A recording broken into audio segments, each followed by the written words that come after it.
You know what you should do? You should follow me on Twitter at Brommer018.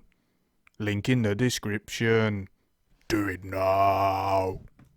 What is going on, everyone? Welcome along to another video, part of our series, the next installment of the FIFA 20 Custom Tactics series, a series where I show you how to not only recreate real systems, but also how to adapt them slightly so that they will actually work in-game and that you can use them to great success. So we've worked our way through a lot of systems so far, and today we move on to Pep Guardiola's Barcelona system. Now, we've already covered his Manchester City system, but a lot of you, and I mean a lot, probably the most suggested one in recent times for me to do, have asked for me to cover Guardiola's Barcelona system. Now, for any of you who have already watched my Manchester City one, there are differences in these systems. There are lots of tweaks, of course, as completely different players, of course. So, it is the system is adapted since he was at Barcelona, because that's what good managers do. That's what good coaches do.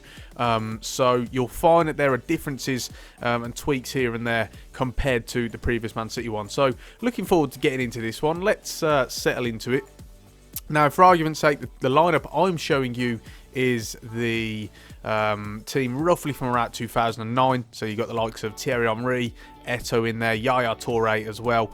But of course, it's pretty similar amongst the years that he was there. Not too many changes, but we are, of course, using the current Barcelona team in order for me to show you how to do it. So let's get into it. First of all, what we do is we have to change a couple of positions.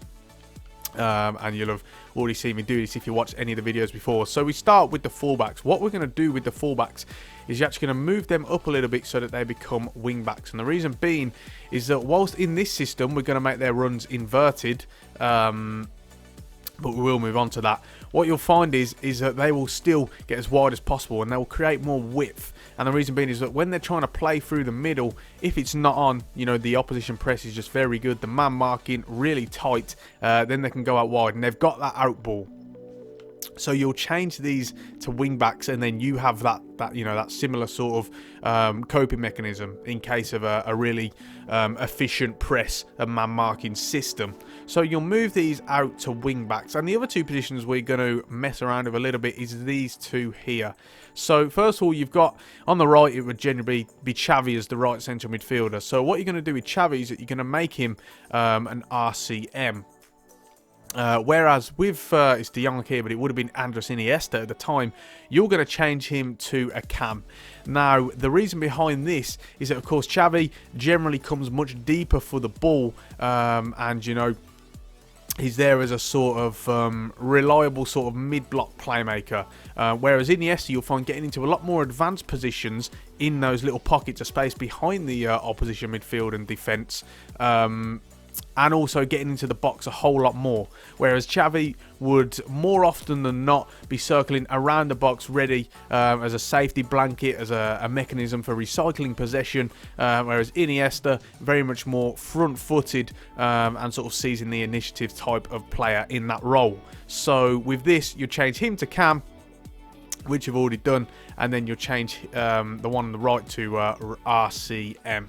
And that's it for adjusting positions. Now we can move on to the instructions. So what we'll do is we'll start with the keeper and just work our way up, really. So first of all, with ter Stegen, of course, very self-explanatory. Sweeper keeper, you're playing a high defensive line. He is that next line of defence, sweeping up behind for any balls over the top, which of course you're going to get a lot if you are playing a high defensive line. But also you want him to come for crosses as well. Not so much a, sort of symbolising what, say, Victor Valdez was doing, which was the keeper at the time, but more the fact that this is where we adapt it a little bit so that it works on FIFA. You just want your keeper coming for crosses, coming for corners, etc., just to relieve pressure off your defenders. You tend to find keepers are quite overpowered on this game. They have sort of blanket of protection. It's a bit like an invisible wall. They do sort of get away murder, actually. So, if you have them coming for crosses and sort of taking the front foot in those situations, just relieves a bit of pressure on you, helps with your defence. In terms of the centre-backs, nothing you'll need to change here. Very good. One thing we always talk about is A lot of people think that you want to change to aggressive interceptions because you are playing a sort of extreme pressing, gegenpressing tactic. Not in this case, unless I specify otherwise and it's needed. Just always keep it on normal, because otherwise, you'll tend to find it drains a lot of stamina, and it's not really worth the rewards that you're going to get.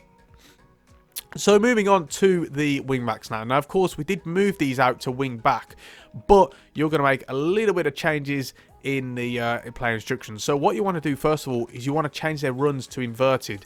Now, what you'd find is, in order to try and prevent the counter attack, and also to give the options to the midfielders in the middle more passing options, sort of to play their way out of trouble, they'd be coming into more central areas. And sort of picking up those little pockets of space that there would be, should there be situations during games in which, it would be required. So you'd find them coming out, coming inside even, should I say, more often than not. But, of course, because you've got other wing-backs, in situations they are still going to, when needed, get out wide into those more wide areas, into those bits of space that are left, because obviously the opposition are defending narrow, trying to not allow you to play through them. So it's very much going to work, complementing each other in terms of those roles. And in terms of attacking runs, rather than join the attack, you actually want them unbalanced. And the reason being is that then, whilst they're still going to provide an option going forward in a lot of situations, other times they're going to be there sort of playing as inverted fullbacks and sort of an extra central midfielder to try and prevent the counter-attack from the opposition. So if you change this to balance, what you'll find is that you're less likely going to find them being caught out, leaving lots of space in behind for the opposition wingers or fast forwards to try and, exploit that. So keep them unbalanced, and you should find that suitable. So now we'll move on to the centre defensive midfielder. Of course, we've got Busquets, could have been Yaya Toure as well, depending on the sort of time frame, etc. But it's a very similar in terms of the roles here. So defensive behaviour, this is actually adapted so that it will actually work. You want to change this to man mark. What we'll do generally in these videos for holding midfielders, we'll change it to man mark, because on FIFA you'll find that there's a lot of times when opposition midfielders will storm into the box, your box, and then they won't be picked up, and then they'll probably score because the opposition will cut it back to them, etc. Change this to man mark, and you'll find just a little bit more solid, and he's going to pick up those runs a little bit more. In terms of attacking support, you want him to stay back while attacking. Again, he is the pivot in which the possession rests upon. And also, if you've got him committing forward, you're going to leave yourself a lot of space open in behind your midfield, and the opposition are going to have a field day. So make sure he's staying back while attacking. And in terms of defensive position, you want him to cover the centre as well. A lot of times, well, what you're going to find in this system is it's very rigid in the sense that players stick to their positions. There's not a lot of roaming. There's not a lot of switching around. And that's what we're trying to replicate here. With him covering the centre, you're not going to find him being dragged out wide. That's not what you want. You want him to stay solid within his position. And that's where he gets his defensive emphasis from. It's not all out attack. There is a lot of thought that goes into both sides of the ball and whether or not you are on possession or not. So you want him to cover the centre. And we're going to have this with the two more advanced midfielders as well. So we'll come on to them next. First of all, we'll start with the Xavi role, which is more the less advanced one. And more of a sort of all-rounded playmaker type role. So first of all, in terms of attacking support, what you actually want to do here is stay back while attacking. And that's to try and replicate as best as possible the fact that he's not going to be storming into the box. And therefore, with that in mind, you also want to stay on the edge of the box for crosses as well. If you'll find that he's not getting forward enough in terms of, not sort of encircling the 18-yard area, and he's staying back further with the likes of Busquets, and therefore you're finding a gap in between the front four and the rest of the team, then you can move him onto balance. But I have found generally you can have this on stay back while attacking, and he will still very much fill that role. Like I say, there would be the odd occasion where you'd find Xavi sort of in the box, and that happens in every team, every system. The tactic doesn't always, it's not always enforced 100% of the time. Different situations require different things, but generally it's very much preset on staying rigid and in that tactical shape. Whereas Iniesta, it is a little bit different. Of course, he's a cam, so therefore there are some changes. First of all, defensive support, come back on defense, but again, it is a highly possession orientated tactic, so you shouldn't be having to find him tracking back very often. Remember, you've got to play in the way that this system is designed for, so it's a lot of short possession play, short passes, and also keeping the ball as much as possible. You shouldn't find that there's a lot of games where it's split down the middle or the opposition have more possession than you. Then you're probably doing something wrong. So in this case, you want him to come back on defense, but he shouldn't have to be doing it a whole lot more. And in terms of support on crosses, you want him to get back, to get into the box, for crosses as well. This is what we've already talked about. He gets into those more advanced areas, and he'll support the front three as much as he possibly can. So, we move on to the front three now. The two wingers, first of all, they're very much similar in terms of their attacking roles. So, in terms of defensive support, you want this unbalanced. What you'd find is when there would be a situation in which the opposition would be on the attack, and let's say they're in the middle to offensive third for them, what you'd find is the striker, the false nine, would stay forward, but then the wingers would sort of drift back. So they get back a little bit slower, whereas the likes of the two central midfielders here would be very much, tracking back as much as possible in order to keep that press, to keep that midfield three intact. Whereas these, they'd sometimes come back, but like I say, it'd be more of a drifting in, slower sort of, to try and prevent them losing too much stamina. So if you keep this on basic, that's where you're sort of going to have that sort of replicated in FIFA. In terms of chance creation, you want these to stay wide. You'd find very much in this system, the two wingers would be out wide as much as possible. And the reason being is that when you've got the likes of the midfield three, you've got the false nine dropping off, the two centre-backs would be high at the pitch, and then you've got the full-backs sort of playing as sort of inverted players. Then you need that option out wide, that out ball, and this is what you'd get from the two wingers. Then the opposition have got a bit of a problem. Does the fullback go out wide to try and mark these dangerous players, say like Henry, Messi, or David Villa, etc., or does he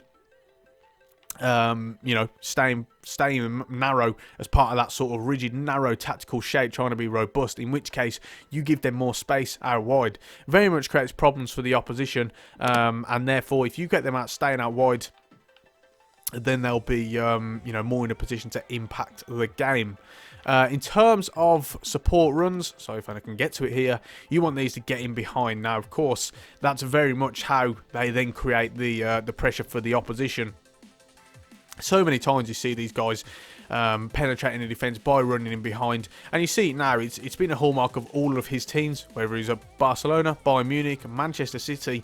You see the wingers. So today you got likes of Sterling, Mahrez, etc., running in behind, penetrating the defence, and that's how you you sort of rework that in FIFA.